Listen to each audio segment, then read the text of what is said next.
Top quality और consistent performance के लिए सिर्फ सिल्वर पंप नाम याद रखना। સમાચાર રાજકોટમાંથી ગટાડા પાસે આવેલા મોજ ડેમમાં પાણીની આવક થઈ છે। ઉપરવાસમાં ભારે વરસાદના કારણે ડેમમાં પાણીની ભરપૂર આવક નોંધાઈ છે। ડેમ 100% ભરાઈ જતા ડેમના 3 દરવાજા 4 ફૂટ ખોલાયા। ઉપરવાસમાંથી ડેમમાં 3174 ક્યુસેક પાણીની આવક થઈ। ડેમના દરવાજા ખોલી 3174 ક્યુસેક પાણી છોડાયું। નીચાણવાળા ગામોને તંત્ર દ્વારા એલર્ટ કરાયા। નદીના પટમાં અવરજવર ન કરવા લોકોને અપીલ કરાઈ છે।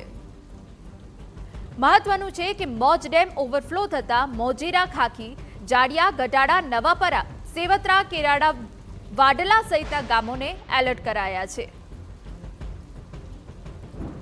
આજે રાત્રે મોજ ડેમ માટે ખૂબ જ વરસાદ હોવાથી ડેમ ઓવરફ્લો થયેલ છે, ત્યારે આ તાલુકાની અંદર ખૂબ જ આનંદની લાગણી ફેલાણી છે, તેમજ ખેડૂતોમાં પણ ખૂબ જ આનંદની લાગણી ફેલાણી છે।